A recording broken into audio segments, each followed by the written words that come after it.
Welcome back, everyone, to day one of the 2015 World Championship. We're gearing up for our third match, Korea's SK Telecom versus H2K Gaming from the European LCS. Now, for two teams from different regions, this game carries a lot of history. Ryu versus Faker is a matchup that people have been wanting for a long time, including Ryu himself. If you have just Faker nightmares, you wake up in a cold sweat, you're like, Faker's behind me. I know, right? I mean, it's known internationally. There's a joke in Korea that says, Ryu dies every 5 seconds. It means like someone watches the Faker versus Ryu Zed clip every 5 seconds. Man on the floor, I think he's in the bed. Oh, Faker may be in trouble here. Deathmark tries to clean it up for Ryu. Oh, look at the cleanse, look at the moves. Faker, what was that? 류페이스 굉장히 재밌다고 생각하는데 그래도 역시 H2K 전에서 류페이스를 보려면은 역시 상영이가 나와서 아마 보여주지 않을까 저는 생각하고 있긴 해요.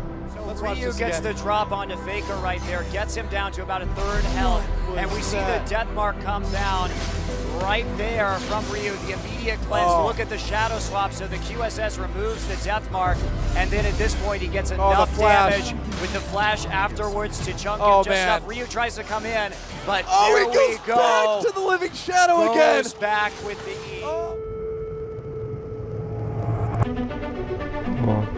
다들 알다시피 페이커랑 하는 거 지금 제일 기대하고 있습니다. 사실 제가 지난번에 좀 류 선수랑 제드 1대1을 하는 영상이 많이 올라와서 그 점으로 인해서 많이 언급이 되고 있는데 멋있는 동영상 하나 만들었잖아요. 페이커랑 할 때. 이번에 또 재밌는 영상 하나 만들었으면 좋겠어요.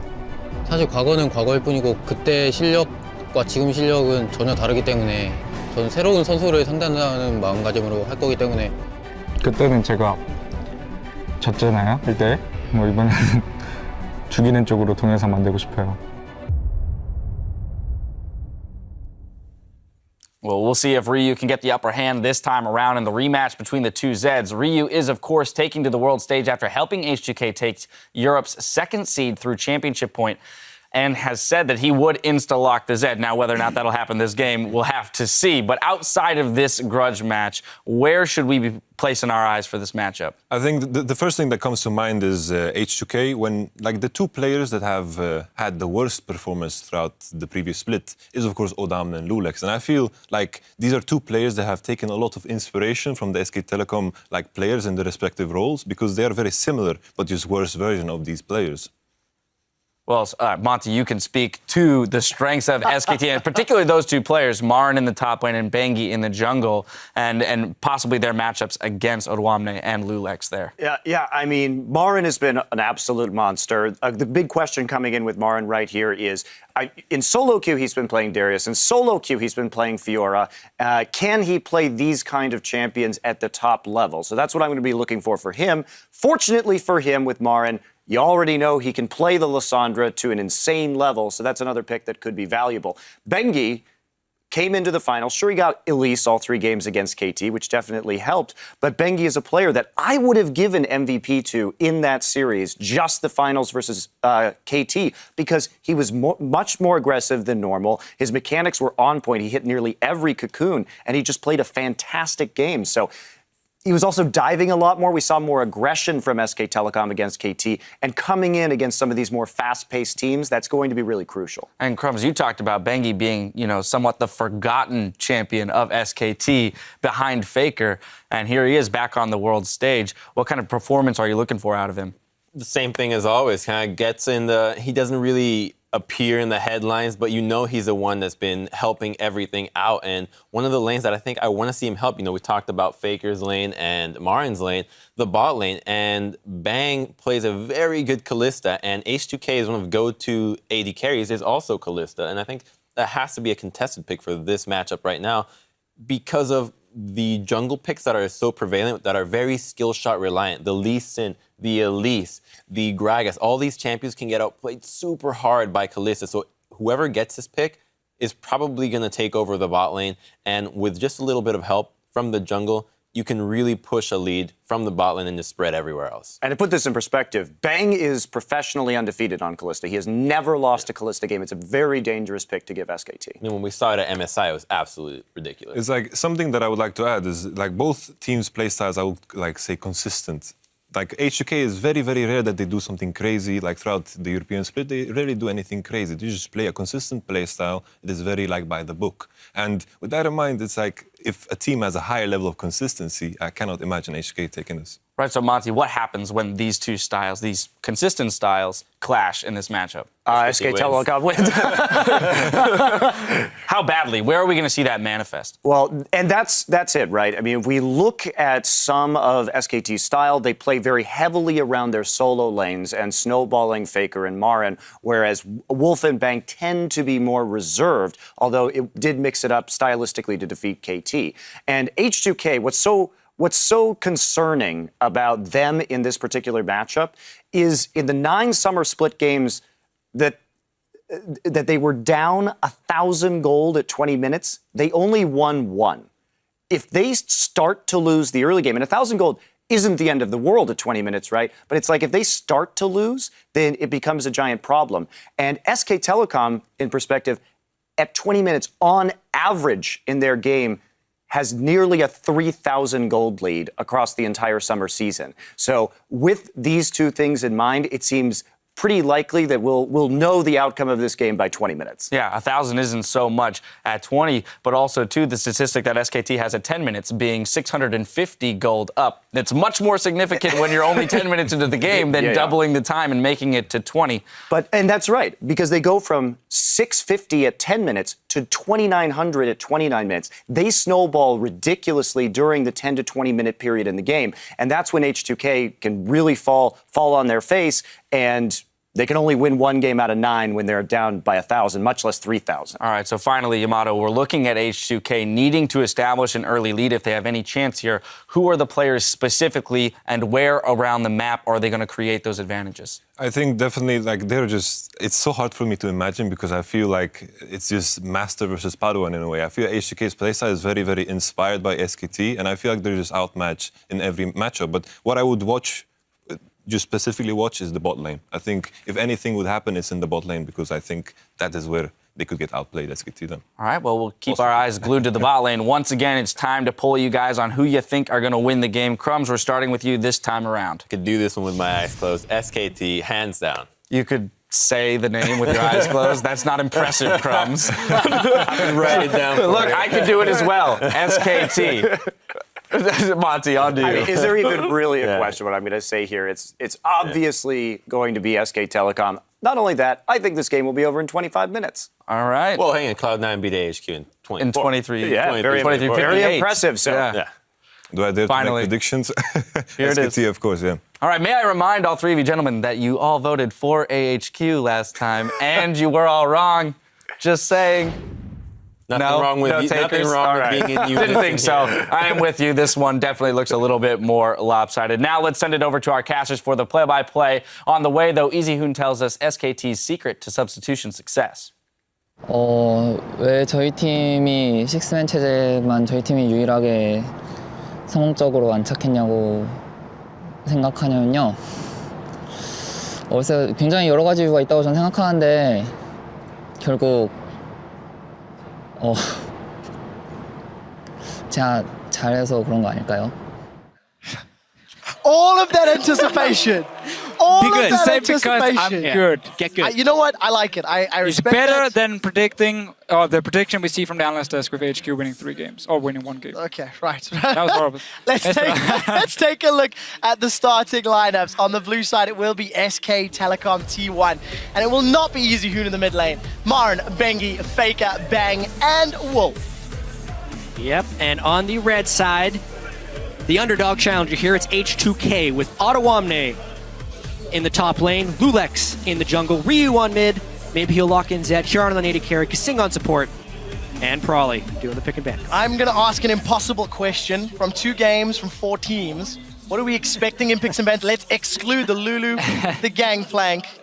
Well, I think those picks could play a factor here because H2K is on the purple side. So of course they get the 2 picks. if they're going to look to try and snowball, let's say the bottom lane, they got to make sure they can secure one of the very, very top picks. Could be Kalista, but I wouldn't be surprised to see Tristana coming in for them. So maybe they want to leave one of these OPs open to give it to SKT and then try and see if they can get like a Elise pick to take that away from Bengi, potentially a Braum, and then get that Tristana later on.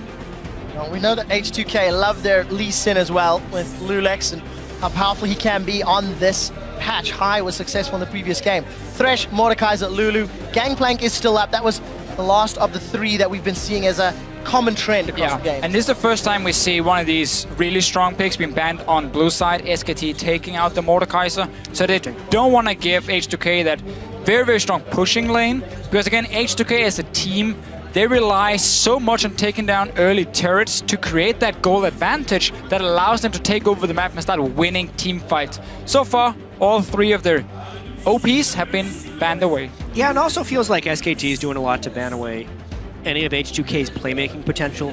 Kasing, tremendous Thresh. Lulex, best champion is Lee Sin. It's comfort picks they're hitting. I think they're just also banning to stay safe. Kasing is 10-2 on Thresh in his 12 games in summer, so it is a fantastic record. For H2K, they've gone for more of the power pick strategies. Will Darius be a follow-up? Is it even worth it, or do they prioritize something else and it will in fact be the Darius? Elise will be picked now by SKT, so this is what I tried to mention just before here. For H2K, if they want to try and secure a stronger match in the jungle, which I think they need in order to really win the early game versus SK Telecom, Elise was my pick for Lulex. But now with these bans here, by taking away the other standard first picks, Elise is an easy one for SK Telecom. Bengi was fantastic in the final against KT on it. And this puts Lulex in a situation where normally in Europe he would go for the Gragas or the Rek'Sai, but none of them really wants to challenge the Elise that much in the early game. So give Bengi some ability to move around quite well. As well, H2K banned kind of the 3 target champions that we expect to be most banned. Although Mordekaiser is the one to be banned in all 3 games. Maybe they play it safe here since they banned away most of the OPs. Yeah, I think H2K, on the other hand, for their composition now, is going to say, you know what? We need something safe, something standard for us. Gnar, we have seen multiple times from Odo Omni in the top lane. And the reason Odo Omni can pick the Gnar here is he wants a lane where he can push it with a range advantage. Because then what they will do with the Gragas is they're going to have Odo Omni pushed in his wave 1v1. And then Gragas is just going to move up and you're just going to 2v1 dive. We might even see Shin support for Kasing to just make that even stronger. And then you can try and shut down the top lane now. You have a ranged matchup, most likely into a melee if it's going to be like Fiora coming in, which is what he's also trying to prevent with his Gnar. there's just so little damage if they go for that Shen support route, and Odo Omni doesn't manage to get a split push type of damage build. If Bang locks in this Tristana, again, it is another steal away from H2K. They're being pushed to their sort of tier 2, tier 3 picks, despite the fact that Lulex has played a large amount of Gragas. H2K is giving away too much in this one. Tristana, to me, again, was one of the key picks to get that early tower push going. It does also deny a bit of the Kalista pick that could potentially have happened from Yanin. Fiora beats the Gnar in the early stages of this top lane, but then later on, once Gnar has some armor, it becomes a little bit more difficult for Fiora, and Gnar can start pushing her in. And then we can see the dives happening. And Rio, come on, just do it. Just do it. You have a physical top laner, though. I mean, it's not gonna happen, guys. It's not gonna happen. Should just blind pick Zed against Faker to officiate. Just do it. He's gonna last pick his mid laner, unless he wants the blind guess like one of the safe blind picks in mid lane, who has a lot of good matchups. Well, let's look at what else H2K can do. They need some more damage. They've got a decent enough front line. They have some engage, some disengage. Well, as we mentioned, SKT has done a lot to disrupt the comfort of H2K. I really like the way SKT has composed this draft so far because they are confident in their ability to play a ton of different champions to a high level.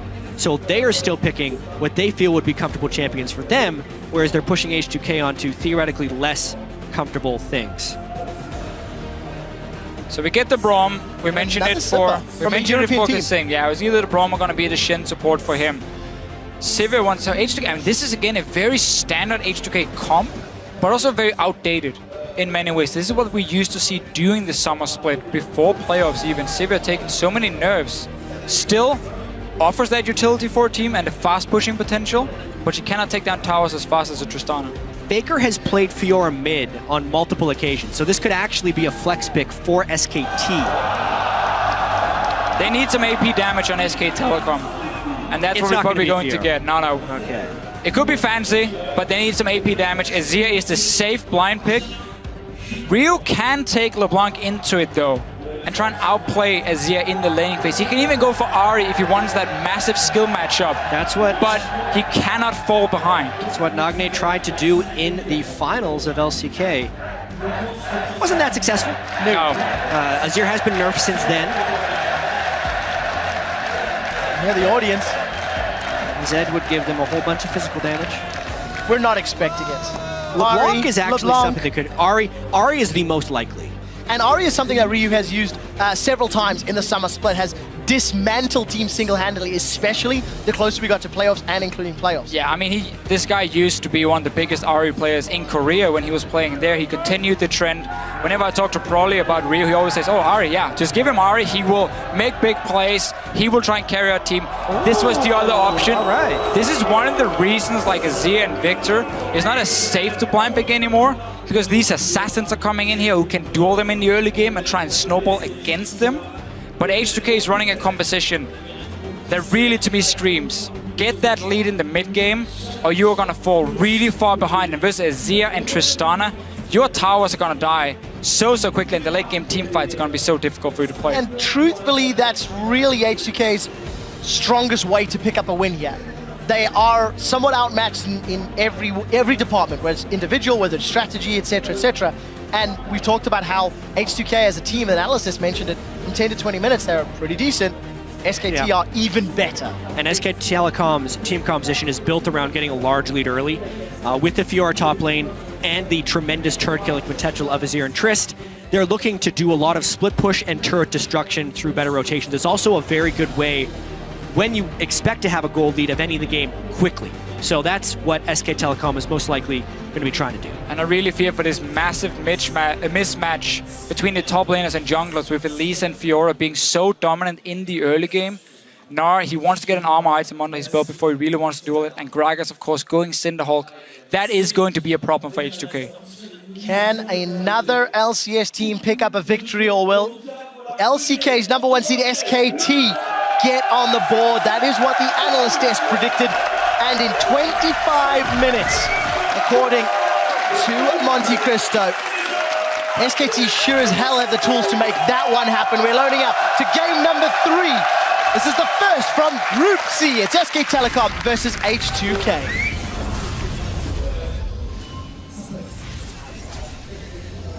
So, standard lanes or lane swap. We've mentioned how Fiora can beat Gnar early. H2K have done a lot of lane swaps in Europe and usually favor tower diving when looking to push the tower. Right, and specifically lane swaps in the LCK often result in the top laner getting the majority of the farm. As far as teleport usage and experience gained on top laners, LCK is ahead of everyone else here, so it actually fits quite well for Marin to be on a carry top laner of Fiora. He's played mainly tanks during the regular season, but now on a carry, his large amount of gold share that he gets from the team maybe put to some better use. The top lane swap focus, though, from SKT is often what's fairly weak against their fast push we see a lot in Europe and in NA, because it simply means that his team won't have time to move up and defend him once he TPs into that tower, because H2K will already be on that side of the map with 4 members and ready to dive him. Just forcing him out of the jungle, taking over this side. You see the 3 wards to spot every single entrance. SKT has just responded, getting very good wards into spot where H2K will be starting. And H2K pretty smartly walks out away from that blue buff. They would have potentially been outmanned by SKT, but also because SKT put the deep ward in the red buff, this makes a very well-informed start for SK Telecom. They're going to get pretty much whatever they want now. Yeah, you're going to see Lulex and Odoamne on the top side. So right now for SKT, either they expect the bottom lane for H2K to have recalled, but they will return very late to the bottom side, so they're expecting them to be up here as well. And now you get the 2v2 lane for them. So Fiora gets her 1v1 lane. That's the key thing. It's not about the bottom lane winning. That's going to be basically like a sustain lane against each other. Bottom side of the map, though, Fiora and Elise together is looking to be the ones dominating. Of course, Lulex is the player that was substituted out during the course of the end of the summer split. Betongyaka was brought in. And we need to see how much synergy he's been able to build up with H2K. Faker on the receiving end of some bursts from Ryu, but it's Ryu that walks away, having taken more damage. Now Ryu is starting Flask and 3 potions for himself, so he wants to take early trades, seeing as he can out-sustain Faker, but it also makes him weaker when he takes the trade, and he cannot take return damage if he starts running out of sustain. Then he's just so much weaker than Faker with the Doran's Ring. You have to at least trade, not just get hit by Zero again. But I see it's pretty annoying because he has these soldiers standing so far ahead, and you're trying to last hit and just be a nice guy, and then smack, smack, smack. Very true. Lauren jumps in, lunges forward, and hits one of Odoamne's critical spots. And this is specifically the result of the early game play by H2K. SKT had great knowledge of where they're being, and Bengi, being the smart jungler that he is, goes right in and denies Lulex. Such a smart play there. This goes all the way back to level 1, where Marin kept walking towards the bush, and H2K was still standing there with the dual lane. Kasing kept hitting him with his Q, so he knew he was on the top side of the map. And it's very easy for SKT to read where the dual lane were going and simply just mirror it, get the 1v1. Bengi's already playing aggressive. We talked about the Gragas with the Cinderhulk. So far, SKT is off to a good start. Yeah, and this is an example of a jungler who is in tune with his team's plan and a jungler who is not. Even based on the level 1, when H2K did the deep invade, they had no one guarding Lulex's own jungle start to see that he was spotted Chain or not. on the minion. Meanwhile, the rest of SKT was willing to counter-invade to push H2K away from the blue buff area. And the long result of that means Bengi can just go and counter-jungle the blue buff. And Lulex should and would have known that that would be a possibility and would have needed to have his team play around him, but nothing has been done to protect him, and therefore Lulex is far behind him. It's just so hard, though, in the early game to protect, because if, let's say, Odoamne leaves the bottom lane to go in and force Bengi out, he falls even further behind in farm compared to what he is already. Yeah, well, Bengi is one step ahead again. Ryu may be in trouble. The chains connect onto Faker. There is the Mimic. Ryu's going to be chomped down by Bengi. Takes a turret shot, in fact. Ryu not going to be able to reply, and Lulex too late to the party to make anything happen. Still some charges left on the Flask and 1 potion for Ryu or Biscuit. We'll grab it so far, with all these early trades, he has managed to force Faker back and use the sustain in his advantage. Top lane, a bit as expected. Not a whole lot happening, some early trades, but keeping fairly even in farm. Yeah, but truthfully, despite Ryu trying to put pressure on Faker, it has not resulted in a lead. They are even on CS. Faker's got that second Doran's and Amp Tome as he's returning to lane. Ryu now backing. And it's even CS across the board. Look at the bottom half of the map. Bengi is about to come jump in on Odoamne. Those vitals are exposed. Marin's gonna lunge forward, pop the vital, flash away. One more attack is all that's needed. Marin goes in and flashes out for first blood. First time Odoamne gets a chance to push their wave back because he was so close to his tower. Bengi is already there, and Lulex is on the opposite side of the map. So Odoamne, I know it's such a tricky situation for a top laner, but you just gotta leave the farm right there. You gotta go back, get a ward for yourself, because you know this can happen. Based on the position of the lane, his ward would not keep him safe. He had the ward in what I like to call the too late brush, because by the time you see someone in it, it's already too late, and he was pushed up in the wave. Yeah, you gotta get that extra side.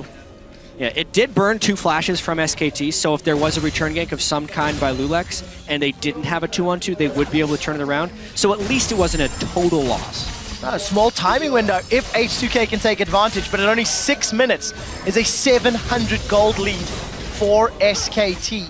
Small CS advantage and obviously that first blood gold, but take a look top. Bang and Wolf are now being pushed in by Hyanet and Kasing. But it's been a very standard start for SK Telecom. They are a team who put a lot of focus on Marin in the early game with Bengi. They value getting these early fights between the solo laners and the junglers so much. It's so rarely about Bang and Wolf winning the early game. So just getting to play the style with these picks is perfect for them.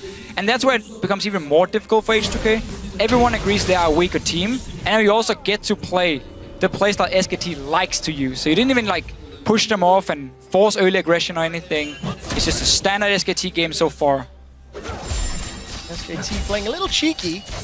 see if they can make something happen. Remember, Headbutt Pulverizer travels a little slower these days. Hyonin, is your spell shield up to it? He does manage to get out. Kasing is going to stand behind me to Hyonin, continuing to retreat. The unbreakable wall is good, but it is not good enough. He has a teleport from Odoamne, a reply from Marin. They turn their attention to Wolf. The Gnar gets a reply. Stun onto Marin. Reposit was not used. Continues to run away. The Braum is not going to be enough. That's a trade of 1-for-1.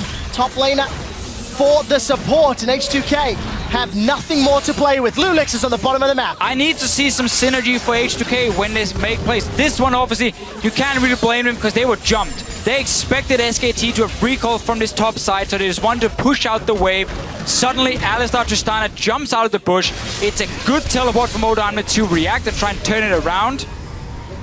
But once again, though, it's SKT making the aggressive plays. Honestly, though, both teleports being used, one jungler being there, and essentially a 4v3 going as a 1-for-1 is a disaster gank for SKT, and it gives H2K the potential to aggress. Wolf died, and Kasing is level 6, so Bang is actually in a bit of trouble. Wow, Glacial Fissure for that one.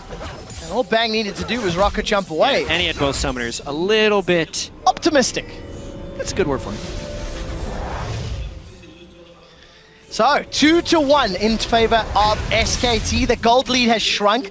Ryu's earned a minute CS advantage, continuing to try pressure Faker, but this LeBlanc, dare I say counterpick, is not shown through yet. Marin lunges forward and procs that Vital on Hyonin. I mean, Ryu has had a good laning phase so far. He was ganked early on, managed to escape it. He's ahead in farm on LeBlanc here. He has a good back timing already straight towards his Morello Nomicon. So Ryu so far can be fairly happy with how the early game has been going. And if it wasn't for SKT setting up that trap, we could potentially have seen Lulex be part of a gank as well. But he's just been a little bit unlucky, and then also a little bit bad timing for him where he is on the map when action happens. And I think important to note, Hyonin now has a BF Sword and Avarice Blade versus the Pickaxe and Avarice Blade of Bang's Tristana. So, in theory, more fighting power on Hyonin's side. Well, they're in different lanes, is one thing. Bang, I think smartly for SKT, swap back around the 10-minute mark. Trist, especially if it's going to be in a 2v1, can get a lot of turret pressure, not to mention Dragon advantage. Oh, the root connects. Fake is coming. throwing out the soldiers. Lulex does have access to that satchel, barrel rather. They're not going to get it down. So if you notice the positioning here for Faker doing this trade, he's always moving down towards the bottom side of the map. Because we had to swap around, and H2K sent Kasing and Hyonin to the top side of the map, they completely lost control around Dragon. So Faker knows there's backup and there's zero vision for H2K, meaning Lulex cannot flash forward and take an aggressive one. Hyonin, on the other hand, he makes really good bait. The grand challenge comes out, but here comes Lulex. The body slam does connect. Beautiful play. Goes down, and the three-man dive gets the kill. that's what we like to see, and this is why the Gragas comes in for him. Go ahead, Faker! It's not over yet. Ryu does manage to get away. That was risky and close, but he didn't throw down the ignite, and Ryu forced a flash. This game stepped up in pace real quick in the last 2 minutes right there. SKT did the swap down to get Dragon control, whereas H2K didn't care about the Dragon and instead went for a kill. It could have been a dive that SKT planned on Odoamne. They did not go for it. They instead used their 3 team members to go for the Dragon. And H2K does actually come out of this with a gold lead at 10 minutes. Who would have thunk it? I like this Sivir pick because it means Hyonin can just keep pushing in the wave whenever there's a chance, and then H2K get to play their style with the dives from Lulex. He comes up. Finally, we see some coordination for them. I mean, it's harsh to blame him for what happened before, but this was the right move. And I like it. And it's a very European style that you trade top tower for Dragon. We normally don't care about those flying ones. We just want the gold from the towers instead. And that's how the European teams start snowballing. I do have to say, sorry, quick shot. Much was made about SKT's gold leads at 10 and 20 minutes in the pregame. As far as teams at Worlds, H2K actually averages a 770 gold lead at 10 minutes, which is more than SKT. Obviously, there's a difference because it's about the competition you play against, and H2K was in Europe, whereas SKT was in Korea. But this is not all too different than the way H2K normally plays. Oh! Well, that ranged minion saved Hyonin's life from the cocoon, and finish off that point, that 10-minute What you're gold trying to lead. say, Trevor, is it cost him mana, because he would obviously have spell shield that one. With that gold lead, H2K need to do more. Because I feel Yes. SKT's headroom with a 700 gold deficit is significantly more impressive in my mind. Absolutely. So let's see what they can do. Ryu continuing to try and make a play. 10 CS advantage. He's not going to find those ethereal chains this time. Lulex and the rest of H2K have actually been able to get a lot of deep wards into the territory of SKT. Both jungle sides are deep warded, and they're clearing away the defensive wards. Was about to. Is he going back for it? Not this time. Almost cleared away the defensive wards of was too high. SKT. So map pressure is actually pretty strong for H2K right now, which could potentially set up a play. And now he's like getting to the point where Odamne can just keep pushing that top lane. He's going towards the Black Cleaver first on the Gnar. So as long as he can keep Fiora in place, the rest of H2K can look to make plays. Ryu is constantly jumping Faker over and over, but he needs to be careful now. Bengi's coming as well. Gonna be in trouble. Does get that passive pop, the mirror image, and is forced to peel away. No flash on Ryu, keep that in mind, versus the flash barrier of, just flash of Faker. Ryu needed Lulex here about 20 seconds ago because this turret is going to take a hurt right here.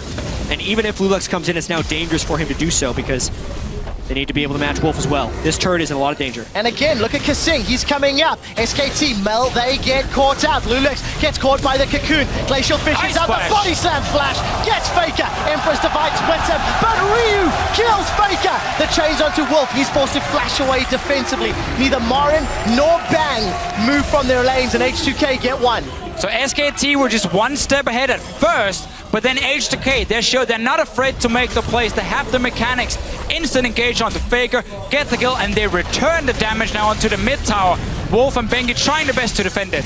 Well, Wolf gets a multi-man knockup, but H2K are unbothered by that tower stance. Actually, a really great cocoon there by Bengi to stop Yarn from auto-attacking that turret. That gives enough time for Marin to come and defend that turret right here and could end up saving SKT from a turret deficit. Yeah, but now H2K are in trouble. Marin has a grand challenge and he's going to throw it down. It goes down onto, I believe, Kasing. Now he's forced to back away. The Winter's Bite comes out and a little bit of sloppy play here from both sides. This Braum pick here can be super important for H2K because whenever SKT try and move forward, let's look at what can engage a team fight if you're SK Telecom. Bengi landing his snare or Wolf jumping in, knocking up targets. It's very easy for Kasing to position himself in the front, block the cocoon coming in from Bengi, or at least tag whoever's moving forward. If Marin comes in, tag him once, proc that stun very quickly. The way you beat Fiora in team fights is by having CC. She's gonna be a fairly squishy target, especially now we come to the mid game. H2K with some good focus fire can take her down very effectively, and a lot of it starts with Kasing. You can only riposte one spell. There is a Glacial Fissure, an Explosive Cast, there are Ethereal Chains. There's a lot of tools for H2K to get rid of Fiora in that fight. My question is, if SKT starts split pushing with her, who does H2K send to deal with that? Because at the moment, I don't see anybody. It's incredibly important that Ottawamne get his farm up. He needs to be able to complete Ninja Tabi, get his Black Cleaver down, and be a dueling threat to Fiora. It's unlikely that he gets to the point where he can actually beat Fiora, but if he can neutralize the Fiora, that's really all that's necessary. I think more so in this game, while SKT will do a lot of split pushing as they always do, it's all about split pushing to unlock objective and most specifically dragon control. This game is all about the dragons for SKT. It's their one lone advantage at this point, the fact that they have the first dragon, and I expect them to group heavily for the second one coming up in a minute. Spotting Bengi on the bottom side. Both teams already moving in. Just a little bit of damage being traded. No TP for Odamne at the moment. Not even sure. They might just be ready in time for when the dragon spawns. And that's going to be so key. The difference in team fight between the big tank Gnar later on and if you're trying to assassinate a target. Ryu, again though, taking so much damage and he has to back away from the tower. Faker keeps chunking him down, and thanks to Faker's work, tower number 2 falls in favor of SKT. They now regain gold lead, 700 in their favor, and Lulex forced out of his own jungle. Dragon's up in 20 seconds. SKT are getting all of the deep jungle vision they need to make this a safe and secure objective. Yeah, and Ryu has chosen to chug his flask instead of going back to base before this dragon, so he's going to be just above half health if they decide to contest it. Not to mention they don't have the wave positioning, and the slow, methodical pushing of SKT, waiting for a little bit of scaling, which is near Nashor's Tooth on Azir and Ravenous Hydra on Fiora, and they're starting to win almost all of their lanes, which is applying the appropriate amount of pressure to unlock these free dragons. Such a key thing right here was simply just the lack of teleport from Odamne. It meant that H2K could never engage in a fight because then Fiora joins in and it's a 5 versus 4 for SKT. So suddenly, all the pressure on the map, it's gone. SKT can invade in with Bengi and the rest of the guys, deep warded, force H2K back, take tower, take dragon. Teleport is such an important summoner spell in these a little bit slower games between two teams who kind of think the same. I call this a slower game that's been in action enough. But basically, if you miss time your teleport even once, you might end up losing multiple objectives just from that one summoner spell being down. So, H2K, they did lose that dragon.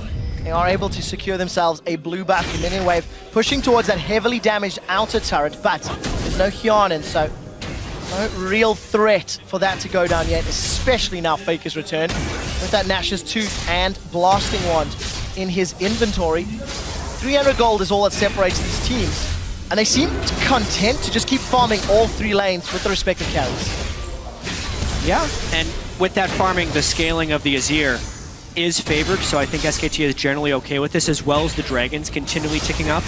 They have zone control with the Azir. Obviously, they would like to be able to end this game soon, but with some of the missteps that they had early game, this minimal gold lead requires a slower pace for SKT. They don't want to take risks, and they're going to try and play off their one advantage. Step one for SKT is always going to be push up the mid lane first, because then you open up two ways to walk into the enemy jungle on both sides of the map. And that means you can so quickly move from the mid lane with Faker, with Wolfo sitting with him as the backup to the side lanes. If someone is there defending a tower, you dive them. Otherwise, you just slowly push down the tower. Marin is doing on the top side. The problem here for H2K, again, they're just not necessarily on the same page. No one yet to defend this top tower. Odoamne is left in the bottom lane. He's now fighting Bang. Bang's gonna jump in, get stunned up by the Gnar. We'll have the support of Wolf in a moment or two, so H2K lose that tower. Well, the problem right here for H2K is that they always have someone who is in a disadvantage. In this case here, it's because Faker can constantly push the mid lane, and then because Marin, of course, is going Hydra on Fiora, so he can clear the waves and sustain so quickly that he can just always keep pushing it. Odoamne needs more time shoving the wave back. So the tempo which you can clear waves is heavily in favor of SKT, so they can always make the first move, because they push the waves first. So H2K is forced to sit back and try and react. And reacting is never or rarely a good thing in League of Legends, especially when you're against things that can fast push down your turrets. 2,000 gold difference just from that passage of play, the last few minutes, and a dragon as well. SK Telecom starting to build up all the items they need. Ryu will just face tank a tower. Eventually. And that will at least even up that gold somewhat, but as it stands, H2K, they've now grouped bottom. Actually, take a look at this. Lulex hanging on the wings, and but the turret's instantly gone, or the minion wave is instantly gone. If SKT does anything well, which is pretty much everything, but the thing that I think they do best is wave manipulation and control. Specifically with this team composition, trying to keep almost every single wave at a point of threat at every stage in the game kneecaps the opponent, and it makes it so they can't make aggressive moves because they're always standing to lose something by even attempting it. It's why this game is staying so low in kills, is because the tempo of the wave clear by SKT is so far ahead that of H2K.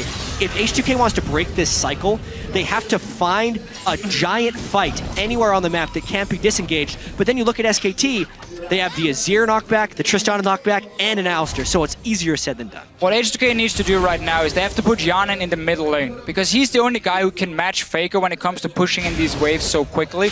And Ryu, you need to enable him to look for picks other than just jumping Faker over and over, because there's early magic resist coming, there's gonna be an Abyssal, he has barrier. He's not the guy you're looking to one-shot right now. You need to find a Tristana, or you need to go to the lane and 2v1 against Marin on this Fiora. So Hyanin has to sit in mid lane.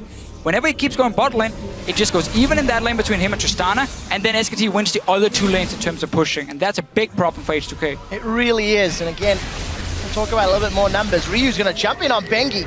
Repel will be able to get him out alive, but H2K is a team of traditionally either won early and won the game or lost. When behind at 20, they're 2-8. Whereas if they're ahead at 20, they're actually 16-2 over the course of the summer split. So stark differences. I'm not going to call 1,000 gold the end of the game yet, but for H2K, they are not in control of this match at all. No, and the other play they could have made here, or should make, is if you want to stop these dragons from happening, when you play with an assassin, it's very important you get to the dragon first and you start setting up deep or not deep wards, but just pink wards. So you have bushes where you can hide out of vision for Ryu, and then surprise SKT Telecom, get to the backline and one-shot a guy. But they have 0 pink wards on them, so they cannot contest this dragon now. So while I agree with you, I don't think SKT is, or I don't think H2K is ignorant to the fact that that's what they need to do with an assassin mid laner. They just can't because SKT has so much wave pressure and so many deep wards. If they ever try and wait in a brush, they're losing a turret. Well, I would argue right now that H2K have done a good job at least keeping the waves fairly even. They just had an opening to go in towards that dragon and try and secure the area. Obviously, again, it's not as easy as I'm saying here. Now you end up walking into SKT instead. Well, there's the shuffle. Faker's got Empress Divide. Nice That's a two-man body slam, and Faker's down!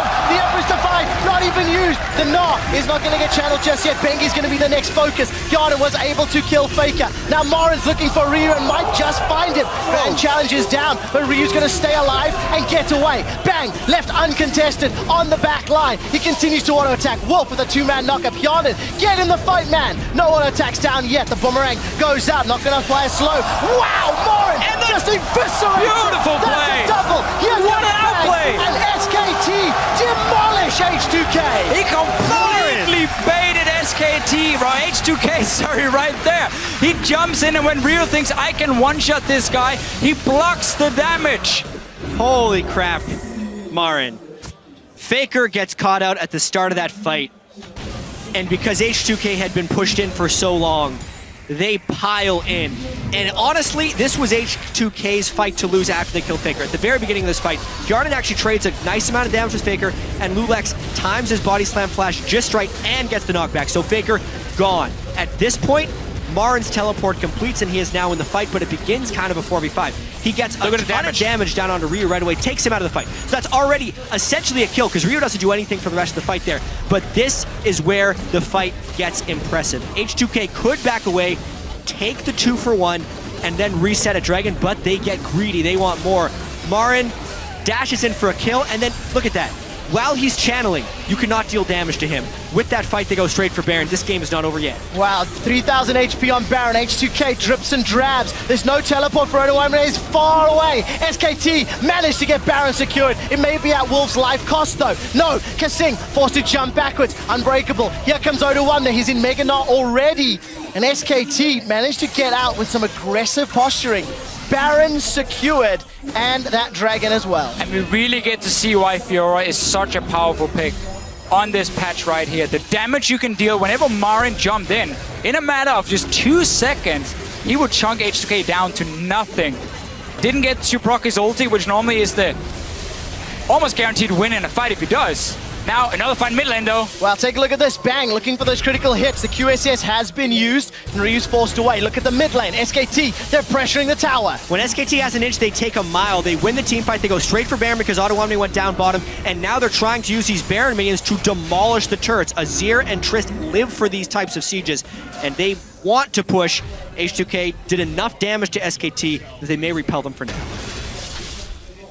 The only reliable wave clear on the side of H2K is with Hjarnan on that Sivir. And he's going to have a tough task. As long as those Baron Empowered minions are knocking on his door. Ryu, 1-1 on that LeBlanc. He tried to pick off Wolf, but gave up some positioning in that mid lane a moment or two ago. And fight before Dragon, he tried to get Marin, but once again, it's so hard for him because Marin can block so much of the damage, the burst coming, and then he can just instantly dash towards Ryu and take the fight. And there's obviously 0 armor on LeBlanc at this point in the game versus Black Cleaver and Hydra on a Fiora. I mean, that's very one-sided. I will say that this game is much less one-sided than many were expecting. We're 26 minutes in. The gold lead is only 4,000. The game did not end at 25 minutes, as Monte Cristo made the bold prediction on the analyst desk. But this one, H2K, if that dragon fight, if they don't overcommit onto Marin, they could actually still be winning this game. Well, Kasing's in trouble. On the hunt's been used by Hjarnan, and the Glacial Fissure was thrown down. Kasing's life is forfeit. SKT, 4-man strong, will take themselves their 4th tower. Well, they did overcommit onto Marin at the dragon fight, and now they're paying some pretty harsh consequences. One mistake has led into a chain of others. H2K does feel out of sorts here. They're trying desperately to stop this, but it's probably inhibitor gone. SKT showed respect to H2K. They didn't try and overcommit in the early game. They played out the lanes. They knew that the pushing advantage could just wait might end for the key game items, here. and they still have the Baron buff. Well, we just talked about how it's 26 minutes in and the game's not over. We may need to revisit that discussion in 10 seconds, gentlemen. We do see Ryu still looking for a target, but not going to find one. And SKT not going to overcommit. The death timers were still low, and Kasing was able to respawn. And that's been the thing here for SK Telecom. They've felt in control almost all game long. That was a very good move for H2K with the dive on the top side of the map. We saw some good fights coming in. Lulex in these team fights have had some very good engages on the Gragas. And they're looking for another fight potentially. Wolf does have ulti ready though. Let's take a look. Emperor's Divide available for Faker. And the threat means H2K will back away. Teleport's available for Mara, and he continues to pressure the bottom lane. And Supers will be knocking on the steps of H2K's base shortly. H2K starting to come apart at the seams, looking maybe for a desperate play to get themselves back into it. Yeah, and the trickiest thing about this is even a desperate play that works might still grant SKT an advantage. Marin is such a monster in the split push here. Maybe Ottawamne can't even stop him from continuing the push, and that just makes a 4-on-4 with all the disengage on the side of SKT's 4. H2K is in a lot of trouble here. A lot of this goes back to the pick and ban phase as well, where Elise was the first pick for SK Telecom after H2K ban out a lot of these OP picks. They keep trying to look for something. Ryu jumps in, doesn't really pull the trigger with his ulti just yet. But getting that Fiora and Elise combo meant that H2K couldn't fight against Mara in the early game. They gave up first spot as well with the double flash used from SK Telecom, which kind of starts the whole snowball. It went fairly slow, but it was in control of SK Telecom. And now we gotta have to see what Marin can do in a team fight on a very farmed Fiora. Farmed and fed. Over 10 CS a minute at this point in time, involved in 7 of his team's 8 kills. Secured 5 of them himself. Marin is a monster. And is able to just pick apart whoever he chooses. Yeah, 4,400 gold difference there, and you can see SKT gained 2,400 gold from the moment right before they had Baron till the expiration of the buff. So adding significantly to their advantage. Yeah, more importantly, open up the base, get inhibitor down. You have 3 dragons to 0, so you have multiple ways you can now play it out if you are SK Telecom. There's barely anything wrong you can do, other than start splitting up and allowing Ryu to get maybe a one-shot if Faker randomly walks into him. But as a team, SK Telecom should never make that mistake. H2K looking to see maybe we can sneak a tower in the mid lane. Too late Not this though. time. H2K are just being outplayed across the map here. SKT continually finding advantages, and while the 4-man SKT pushes down the bottom, again, Marin is on a side lane. He's looking to secure that top lane in a turret. Ottawamne is going to go mega, and SKT pay it the proper respect, backing away. His will be quick enough. Glacial Fissure not there. Look at Ryu on the left-hand side of the screen. It's just not going to be enough. And that Sivir ultimate down. Still no response from Marin on the other side of the wave. SKT's going to get some big advantage out of this. Another tower's going to fall shortly. Marin is going to chunk that one away. He's got GA available. We're actually going to cut over. Ultimate thrown onto Ottawamne. But Marin's going to back out, and it's just, there's too many balls for H2K to juggle, and they cannot. Wow! By Ryu, he's down. Bang! Sends him packing. Tries to find Yana, not going to be able to. This Satchel, Cask rather, knocks Lulex backwards, and he's going to go down as well. It's done. SKT are destroying H2K's base. Top lane inhibitor is under fire. Bang and Marin are taking it down. The tower fell in the bottom lane. There'll be another inhibitor falling if they even want it. Nexus turret number 1 will be dropping at the 31st minute. Number 2 will follow shortly thereafter. And SKT are on the board 1-0 in the group stages. And quick shot, it was so systematic. 31 minutes is a fast game, but it felt slow. H2K looked to be having a gold advantage, because they did have a gold advantage for a lot of the game, but they never really had control of the match. Every time they went for a play, SKT would have an answer or pressure somewhere. And it's an adequate start for SKT here. The small openings that were for H2K, they didn't take advantage of it. We didn't get to see the pink wards trying to set up Ryu to create some picks. He was stuck in the mid lane against Faker all game long, so that full control of where the assassin was on the side of H2K. But we have seen 3 games today now where once a team gets a fairly good goal lead, they can close it out very effectively. The teams really know how to use the composition. Cloud9 with the Siege comp to start grouping with Vega, Tristana, take down towers. SK Telecom here using Fiora to split push and then just put Tristana and Azir together and take down these towers. So far for me as well, I'm seeing Tristana as an AD carry, who's having so much value because she's so good at fast pushing down these towers here, because she can handle herself in basically every single lane. And it just becomes a very safe pick in otherwise a meta where there's so many crazy picks. Yeah. North America was on the Tristana pick long before other regions. They were using it for heavy turret pushing. Good job, guys. You're a little early to the party for once. It seems. In the first two. It seems. It's working out very well. SKT... It's a promising trend. Maybe a little slower than what we were expecting, but still executed as flawlessly. There are very few things you can look at in that game and go, well, that was a mistake from SKT. For H2K, I think there's more worrying trends. Lulex, again, not where he needed to be multiple times throughout at least the first 15 to 20 minutes. Yeah, I think it was a very difficult early game for him to play. One of the big fights we did have was, again, the surprise jump from SK Telecom. So obviously you can't really fault him for not being in position. Yeah. But we never got to see the coordination between him and the rest of the team other than that one dive in top lane. Well, we will get to see a little bit more from H2K and SKT as the group stage rolls on. For now, though, we're going to send it over to the analyst desk to break down SKT's first win. Thank you. Quick shot. I'm coming to you first, Yamato, because you spoke about the consistency and the similarities between these teams, with SKT just being a superior team. Now, we did see the gold lead between these teams to be relatively similar up until the 20-minute and beyond mark. Do you feel that this game was pretty much an accurate representation? I think exactly. Like the game panned out as I thought it would be. I think H2K kind of stepped up. I thought they played better than I thought they would, but it kind of showed the similarities, and SKT were just a step ahead in almost anything that happened. I disagree. I thought SKT played a lot worse than I expected. Faker, oh, that's true, yeah. Faker was so cocky with the engages against Gragas, just getting flash slammed every single time. It was very telegraphed, and it was basically just Marin carrying on Fiora very hard, as well as out-pressuring H2K with the wave control. Well, and that was a part of it, too. I mean, I don't agree with Faker's kind of macro or micro decisions when he was trying to go in, get fancy with the Sand Soldier bending and everything like that, obviously.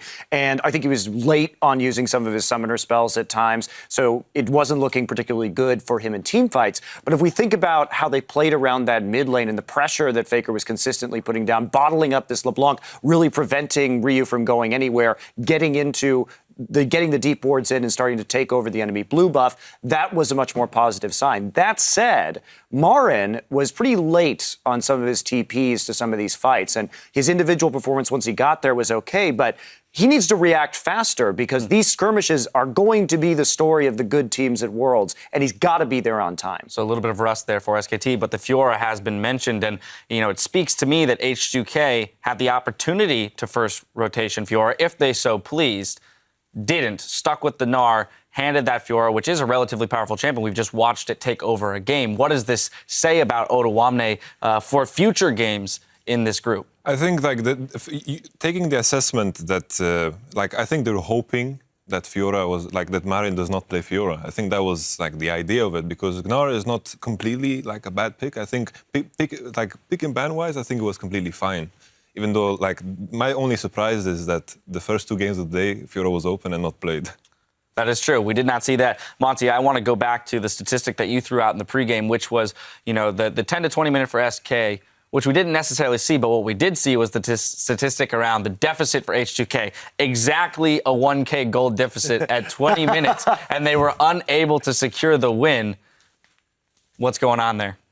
They're bad when they're behind. What do you want? They can't come back. I don't think it was a surprise. I think that it was. I predicted 25 minutes for that game. It ended up being 30. But SKT decisively closed that out, and you saw how well they chained objectives into each other. And there was really no way that H2K could respond after that. But a lot of that was just the vision control. We know that SKT is a great team around Dragon. That is a big priority for them, and that was just another win condition to help close it out. H2K couldn't get vision down on anything because of the pressure, and it's really difficult to come back in that kind of situation. I think we're really starting to see the strength of Elise, and it seems like the teams are really undervaluing just how powerful this champion can be in terms of pick potential and the ability to take objectives down faster than any other jungler right now. Gragas is nerfed. He doesn't really offer that ability to take objectives very quickly or get those picks without his ultimate. He's really relying on that ability. Elise at all times is going to be used so she can solo the dragon very easily. She will assist in Baron better than almost any other champion with the Spiderlings, Tankling, the percent damage in. I think it should be banned more. Like, we're seeing these first picks over Fiora, over... I don't remember the other ones, but we're seeing it as a first pick. Like, there's a huge priority in this champion, and I don't want to see these teams lose just because they let this champion go through. A lot of priority there. Final thoughts, Yamato? It's like when I think of the Elise, I just wanted to elaborate about how I see the Elise. I feel like Elise is a champion that almost guarantees you to have the stronger 2v2 matchup in top lane if you fight, just because Elise is just so much stronger than any other jungler in the game. I think that is the main idea behind Elise. Exactly, and in the mid lane, when we saw Faker chunk out Ryu, since it was so aggressive, Elise can show up to mid at any time and just 2v2 the lane and just take the tower. You're going to get more tower damage, and Gragas cannot do a thing about it. Now, I want to push us ahead to our next matchup. Get your predictions for the EDG and BKT matchup that is going to be coming up. I have a feeling I know which way this one's going as well. It's a very agreeable desk today when it comes to predictions. Monty, we're starting off with you. Well, I think realistically, the Titans are going to be more like the Titanic in this tournament. They're going down fast, and they're going down hard. It's EDG. All right, Crumbs? It's EDG as well. Come on, man. It's a format. The graphic is up. I have to do it.